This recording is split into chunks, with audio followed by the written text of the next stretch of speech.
안녕하세요. 한류의 신과 해외 반영을 소개하는 한류클래스TV입니다. 오늘은 한국의 계엄령과 탄핵 정국이 미국에 미치는 영향이란 제목의 시카고 타임즈 기사를 살펴보고 지금까지의 탄핵 진행 과정 중 중요한 포인트를 짚어보겠습니다. 미국의 모든 언론에서는 윤석열이 탄핵될 것을 100% 믿고 있고 미국 정부의 발언 또한 윤석열을 완전히 버렸다는 것을 알 수 있습니다. 윤석열은 탄핵 소추되었지만 헌법재판소 주심판사 임명도 불안하게 만들고 윤석열이 아직 체포되지 않는 것도 여전히 불안을 만들고 있습니다. 가장 이해가 되지 않는 부분은 국민의힘이 내란의 수괴를 감싸면서 자신들이 내란의 공범임을 자청하고 있고 국민의힘 당원들이 떠나고 있어도 버티기에 들어간 것입니다. 이것은 결국 추경호를 비롯한 탄핵을 반대한 85명이 윤석열과 내란뿐만 아니라 지난 선거에서 반은 비리에 연관되어 있음을 스스로 자백하는 행위입니다. 결국 어제 체포된 건진법사 지금 구속 중인 명태균이 가지고 있는 엄청난 선거 비리들이 터지면 윤석열과 김건희 그리고 국민의힘은 이번 내란이 아니라도 바로 탄핵될 것이라는 것입니다. 결과적으로 극우 일베 유튜버들이 주장하는 부정선거는 이미 윤석열과 김건희가 선거에 개입하면서 그들이 저질렀고 명태균이 여론조작을 해서 다수의 여당 의원들의 당선에 일조를 했다는 것입니다. 우리나라 극우 일베 유튜버들은 정말 부정선거를 파헤치기 위한 정의로운 마음으로 싸우는 게 아니라 부정선거 음모론으로 열심히 멍청한 극우 코인을 쓸어 담는 장사의 시즌이 왔다는 것입니다. 극우 일베 유튜버들은 항상 극우 정치 세력의 몰락을 이용해서 돈을 벌고 있는 자신들의 피를 먹고 사는 흡혈귀들이라는 것입니다. 또 이번 내란 사태에서 정말 이상한 움직임은 일본의 스탠스입니다. 미국까지 윤석열을 버렸다는 확실한 몸짓을 보이고 있지만 일본만이 정부나 언론에서 정반대되는 입장을 취하고 있습니다. 일본이 왜 이런 입장을 취하고 있는지 이번 내란 사태를 지켜보는 미국 정부의 딜레마를 자세히 설명한 미국의 시카고 타임즈에서 좋은 기사가 나왔기 때문에 바로 살펴보겠습니다. 동아시아에서 워싱턴에 가장 가까운 동맹국 중 하나인 한국은 스캔들과 정치적 음모에 익숙합니다. 하지만 서울에서 지난 2주간 벌어진 정치적 내부는 지난 40년을 비교하면 졸음축제처럼 보이게 만들었습니다. 최근의 사건은 12월 3일 윤석열 한국 대통령이 정부 기구를 중단시키고 공무원을 탄핵하고 자신의 의제를 차단하려 하는 야당이 운영하는 국회에 대응하여 이해할 수 없는 계엄령을 선포하면서 시작되었습니다. 한국이 1987년 민주주의로 전환한 이래로 이처럼 극단적인 조치가 사용된 것은 처음이었습니다. 그 직후 수백 명의 한국군과 경찰이 국회에 들어와 의원들이 시설에 들어가는 것을 막고 직원들과 다투기도 했습니다. 하지만 윤의 포고령은 오래가지 못했습니다. 몇 시간 후 의회 건물 안의 의원들은 계엄령을 뒤집는 투표를 했습니다. 군대는 후퇴했고 윤은 자신의 결정으로 인해 발생한 피해에 대해 사과하는 연설을 해야 했습니다. 윤의 정치 경력은 사실상 끝났습니다. 토요일에 국회는 204대 85로 그를 탄핵했고 그의 소속 정당의 12명의 의원이 이에 동참했습니다. 더 나쁜 것은 윤 씨가 지금 반역죄로 수사를 받고 있으며 한국을 떠나는 것이 금지되어 있다는 것입니다. 검사로서 이름을 떨친 사람이 범죄적 부정행위의 얼굴이 될 수도 있습니다. 미국에 있어서 이 모든 일은 당혹스러울 뿐만 아니라 동아시아에서 우리의 지정학적 위치를 잠재적으로 파괴할 수 있습니다.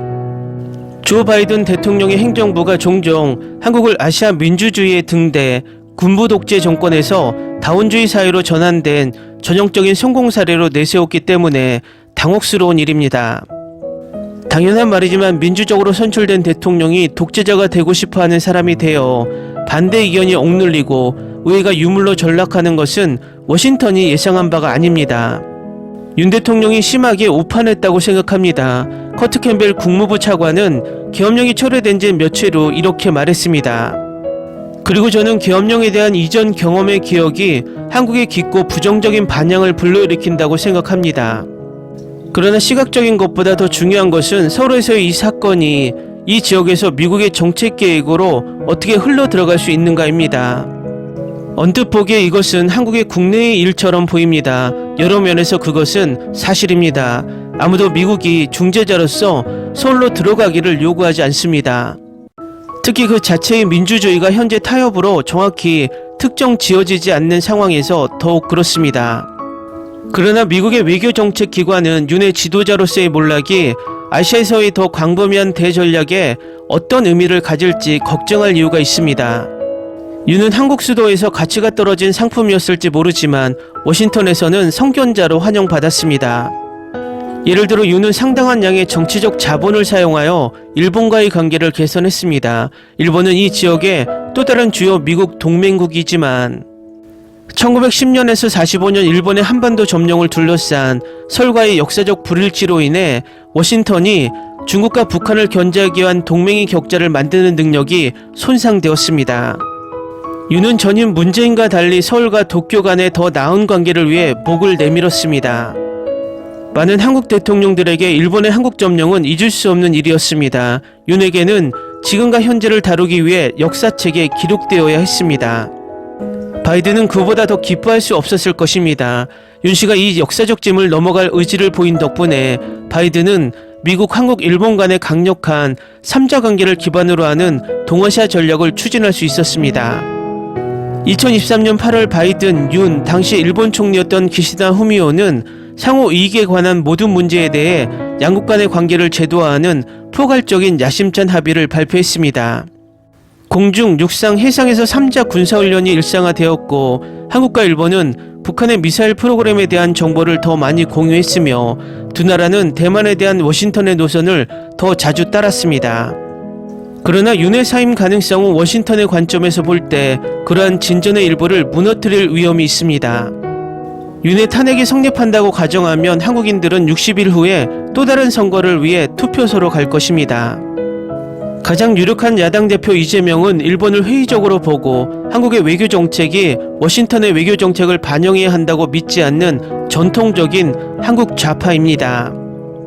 실제로 이재명은 일본을 적대적 국가라고 불렀습니다.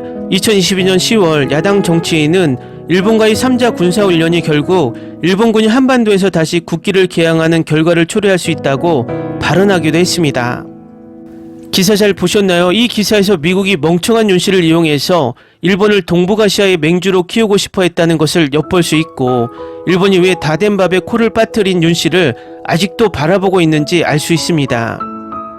일본은 2차 세계대전으로 폭망했다가 우리나라 6.25 전쟁의 후반기지로 사용되면서 중화학공업을 발전시켜 경제붕을 일으키며 아시아 경제 맹주 자리를 차지했고 1990년대 초반까지 미국을 능가하는 경제대국으로 성장했다. 미국이 일본의 반도체 산업을 멸망시키고 버블 경제가 터지면서 지금 잃어버린 30년을 맞이했습니다. 그리고 아베가 집권하면서 회복할 수 없는 경제를 살리고자 했던 것이 유럽의 프랑스와 이탈리아 같은 관광의 나라로 만드는 플랜을 짰고 그 관광 산업을 키워준 나라는 바로 한국과 중국입니다. 한국과 중국 관광객이 1년에 각 나라에서 800만, 1100만 정도가 일본으로 건너가 소비를 해줌으로써 다 망해가는 일본 경제를 살려주고 있었습니다. 그래서 일본이 그렇게 지난번 도쿄올림픽에 목을 메었던 것입니다. 과거 8, 90년대에는 이런 이야기가 있었습니다. 일본은 국민은 가난하지만 나라는 부자다. 하지만 지금 일본은 나라도 가난해졌고 국민도 가난한 나라가 되어가고 있습니다. 일본의 기업들이 완전 고용이라고 스스로 자화자찬하지만 이들의 경제 구조는 현재 정말 모래 위의 집과 같습니다. 일본 정부가 일본 기업들의 주식을 계속 사 모으면서 주식시장을 떠받들고 있기 때문에 일본의 기업들은 수익을 내지 않더라도 주식 수익으로 회사를 운영하는 기업들이 많고 이것은 정경유착화를 가속화합니다. 결과적으로 일본 정부가 일본의 주식을 사 모으면서 기업들이 수익을 내지 못해도 주식 수익으로 일본의 기업들은 근로자들의 임금을 줄 수 있는 구조입니다.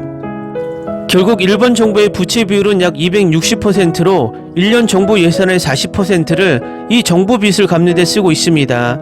그래서 일본은 금리가 올라가면 나라에 갚아야 할 빚이 늘어나서 휘청거리기 때문에 금리도 올리지 못합니다.